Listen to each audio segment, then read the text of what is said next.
into Cooking with Margie. I'm Eric Stafford. This is Margie Mansher, and we are here today with another great recipe. And I'm seeing some fresh produce, man. I'm slathering already over the tomatoes. You can smell it, can't you? You can smell them. Everything. You can smell the herbs. Everything smells so good. It is one of my favorite times of the year because the herbs are out, the tomatoes are out. Need I say more? No, and I was like, is that an heirloom tomato? As soon as we got in here. It's a fresh local tomato. Well, the gardens are popping now. Yeah, it's that time of year. We had some folks at work before I came here, and they had brought in stuff from their gardens already, and I'm like, hey. That's the best thing, is to know someone who gardens. Somebody, and free right. food. But yes, plus they do all the work, right? That's right. So today we're going to prepare a recipe that not only utilizes fresh produce from the garden and herbs, but your day-old bread. Oh, okay, cool. A way to use your bread. So it's a tomato herb bread salad. Ooh, that sounds intriguing. Yeah, I love bread, so yeah. Why not put it in a salad? All right, so I'm going to let you be the vinaigrette maker. Oh, okay, cool. And it's going to have a red wine herby vinaigrette, okay? Okay. So let's see, you're going to put in the bowl there 1.5 tablespoons of red wine vinegar. That's okay. this one. And you said 1.5 tablespoons? Yes. So I have, for my herbs today, I got these out of my garden this morning. This is oregano. Do you recognize? I do, and I smell it. It smells great. So oregano is pretty easy to get off. You can just go down the opposite way that the leaves are growing. Just go down the stem like that. Okay.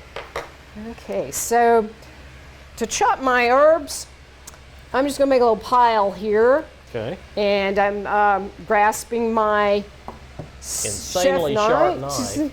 It really is smart to have a sharp knife. It is incredibly sharp, but it is smart. I've learned that from doing these segments with you. Is I need better cutlery in my kitchen, but well, we should all have a knife sharpener for sure, and yeah. even if it's one of those electric ones, because they're a lot easier to use than like a stone or something like that. So it's nice to have one of those, and just always make sure that several times a week you kind of hone your knife. Okay. So I've got, boy, that is really smelling.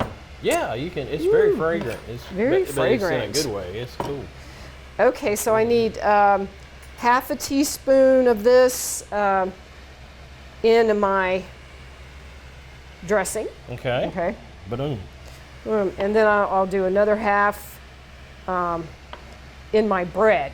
Now, okay. so I have this. What you need is like an artisan bread. Yeah. Not just like white loaf bread, because it's going to get soggy, right? So I have this sourdough, whole wheat sourdough bread. Oh, wow.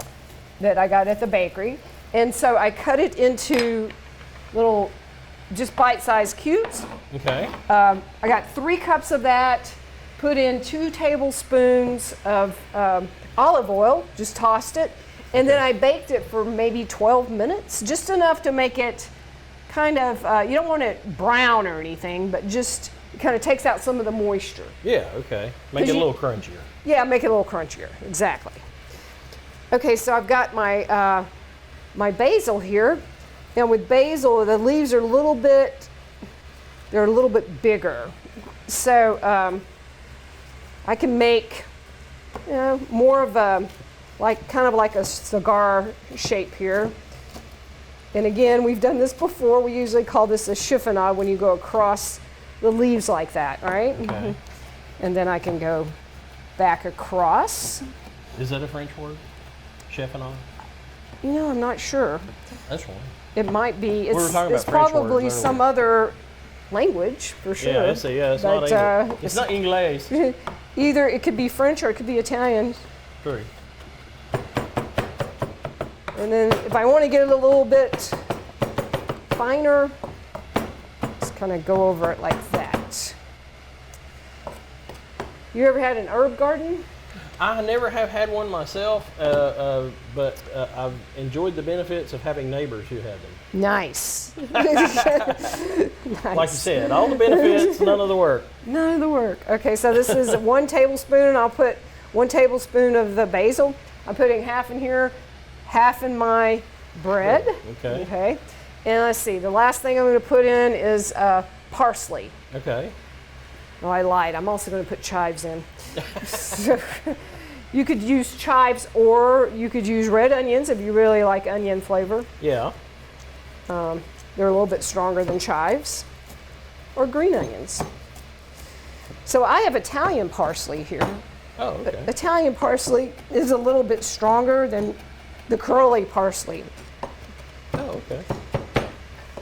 And oh yeah, that really smells. It just kind of has that fresh flavor. I think they used to put it on plates for sort of a garnish. Yeah. And then you could eat it and it cleans your breath. Cool. A little parsley. Now, with the extension, you do so much with folks that are master gardeners and gardening and all that stuff. Do you grow your own herbs, or Well, are these locally grown that you just picked up? I got these I got the oregano out of my yard. It's a perennial. It just comes back every year, so it is so nice. Yeah, we used to have mint like that. Oh boy, mint will definitely come back. Yeah, it'll just keep coming back. It keeps coming back. It'll take over your garden too. Yeah. So I'm doing 2 teaspoons of the parsley. Yeah. 1 in there and 1 in there. So half the herbs in the bread, half of them here in our vinaigrette. Okay. You can add a half a teaspoon of salt. Oh, okay. To that. And let's see. These chives are also perennials that keep coming back. So that's a cool thing to have. Yeah. Anything that you don't have to keep planting every year. The basil, you have to plant that every year. Parsley, same thing. There might be places in the world where you don't, but I don't know. I do not know. We've been assaulted. It's true. You're assaulted. Been assaulted. How about a peppered? A peppered, yeah. I like pepper. Just put however much you want in there. So you got a grinder here. I brought that from home. That's cool. I finally remembered to refill it. Sometimes it's like, it only takes 2 minutes to do that, and you're in a hurry, and you don't never do it. There's nothing like fresh ground peppercorn. I mean, it just yeah, smells boy, so yeah, good. I think that's good. Yeah, I'm a pepper guy. I'm sorry. You're very peppery. I'm a peppery guy. Not so much the salt, but the pepper I really love. All right, so that's my chives, just to taste, equivalent of 3 or 4 green onions, okay? This is gonna make enough for about 4 people. Okay.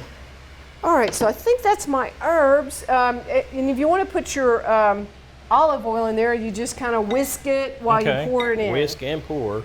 Because we've already got our vinegar in there, so we're gonna That's right. Keep it going. So these tomatoes, look, I love the colors. They're just so beautiful. Yeah. So I'm gonna just kind of cube these up. If you had cherry tomatoes? I have, I love them. Oh yeah, they would be really good in this too. You could just half them or quarter them, whatever size you like. Yeah. But there's such a variety that you can grow that you might not be able to find in stores. That's the nice thing about having a garden. I know it's been a couple of years, but like at the community garden here in town, Sarah Christus, who's one of our agents, we were there and they had specially grown or a special type of tomato that NC State had produced. Ah. And their production stuff, and they were growing them there at the community garden. Yet another type of tomato. Yeah, I wonder what the characteristics of that one were. Why I don't disease resistant or I something. think it was something I think like it was that. like because sometimes you get that white blight kind of thing on them and stuff around here, especially if you get like if you get the if you're lazy and you go to the hardware store and you get them. Well, we have so much moisture, Yeah. so we do have an issue with blight a lot of times. Yeah. That, to me, that's one of the advantages to the cherry tomatoes. They grow more quickly. Yeah, they're a good size and they're done. That's right. And they don't have as much of a chance of getting the blight because they're not out there as long. You don't have to wait as long for them. So I'm going to put in about a pound of ripe tomatoes here. So as you can see, I have one large one and then one smaller one. That's about a pound. Yeah. I mean, you could add more if you wanted. Another thing that's good about tomatoes is they have such a good nutritional value. Really? Oh, they're really good for you. And they're considered a fruit, not a... Well, you know, they are considered the fruit of the plant. Okay. Because of the way that they grow. They hold the seeds for the plant. But culinarily, they're considered a vegetable. Yeah. So, a little overripe spot. yeah, a little overripe. I just got them yesterday, and boy, they are definitely, they are ripe. It don't take them long. It don't take them long. You got to eat them things. They do. Yeah, it's a... And sometimes turn them too. That's why your friends with the gardens are always hitting you up. Because if they're not canning, you know, they're hitting you up. Hey, I got You're happy, tomatoes. and that makes you happy. Now, tomatoes are only behind, as far as the amount of production and amount that's eaten, it's behind potatoes, lettuce, onions, and then tomatoes. Wow. So it's number 4, as far as the vegetables consumed in the United States. And of course, there's some things that you do make with tomatoes, like tomato juice, ketchup to go on the potatoes. Yeah, true. But they have a lot of vitamin A, vitamin C. They have some things called phytochemicals that are really healthy for us. Okay. Phytochemical, that doesn't sound very healthy, but just means the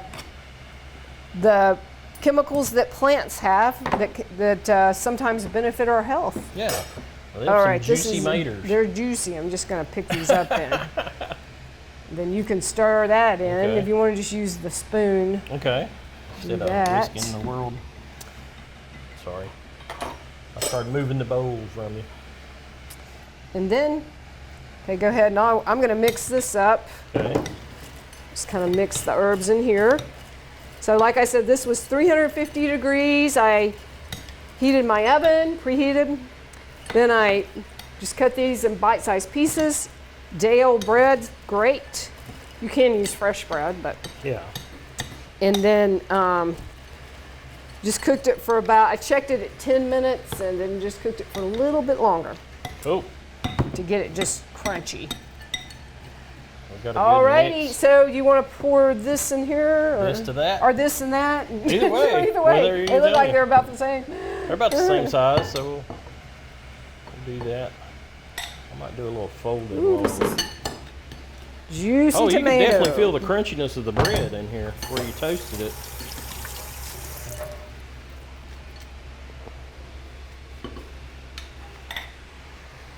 I'm just kind of trying to get a good mix on it, so I'm mixing a little at a time. So if you can let this sit, depending on how crunchy the bread is, Yeah. you could let it sit up for a couple of hours, but that's about it.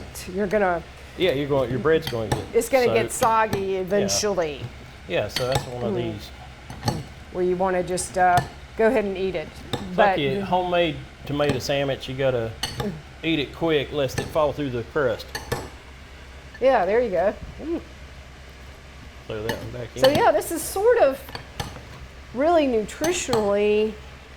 So today I brought for my lunch just a little side piece of salmon. Uh-huh. And so I'm going to have this. I'll just heat up my salmon and have that on the side. Yeah. But nutritionally, it's got your starch in it. Yeah, that's ready to rock and roll. And it's got your vegetables in it. So it's Looks pretty good, much a smells good. full deal there. No, we The didn't full use deal meal. Didn't use dill. No deal. No deal in this one. Okay, so I'll let you Oh, okay, cool. give this a try I will. and see what you think of those flavors. Okay. How that I'm came sure I'm gonna together. love it. So with tomato season will be lasting for quite a while. So it's nice to have a few different ways to prepare them. I mean, they're certainly good just off the vine. And because we just mixed it, the crunchiness of the bread, where it's toasted and everything, it's kind of like a bruschetta salad kind of thing. Oh yeah, Yeah. very good. It's been a while since we made bruschetta. Exactly. Instead of spreading it on the pieces of toast, you've got the toast in there. Yeah. It's all mixed together, easier to eat.